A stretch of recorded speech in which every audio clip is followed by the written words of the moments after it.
படித்ததில் பிடித்தது. இட்லி மாதிரி பளிச்சுன்னு சிரிச்சுக்கிட்டே இருக்கணும். புரட்டி போட்டாலும் தோசை மாதிரி பொறுமையா இருக்கணும். உள்ள ஒண்ணுமே இல்லனாலும் பூரி மாதிரி மகிழ்ச்சியா உப்பி இருக்கணும். அடை மாதிரி எல்லோருக்கும் பிடிச்சவங்களா இருக்கணும். ஓட்டையா இருந்தாலும் வடை மாதிரி கவர்ச்சியா இருக்கணும். உப்புமா மாதிரி அவசரத்திற்கு கை கொடுக்கணும். பொங்கல் மாதிரி குலைவா பேசணும். அடிச்சு துவச்சாலும் பரோட்டா மாதிரி தாக்கு பிடிக்கணும். பிரியாணி மாதிரி ஃபேமஸா இருக்கணும். சப்பாத்தி மாதிரி எளிமையாகவும் இருக்கணும். ஜிலேபி மாதிரி சுத்தி வளைச்சு பேசக்கூடாது. நூடுல்ஸ் மாதிரி சிக்கலா இருக்க கூடாது. பீஸா மாதிரி இழுப்பறியா இருக்க கூடாது.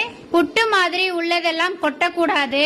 கேசரி மாதிரி இனிமையா பேசணும். பாயாசம் மாதிரி விசேஷமா இருக்கணும். அப்பளம் மாதிரி ஆறுதலா இருக்கணும். அவியல் மாதிரி ஒற்றுமையா இருக்கணும். ஃப்ரூட் சாலட் மாதிரி சக்தியோட இருக்கணும். ஐஸ்கிரீம் மாதிரி கூலா இருக்கணும். டிகிரி காபி மாதிரி நம்ம வாழ்க்கை மணக்கணும். நன்றி, வணக்கம்.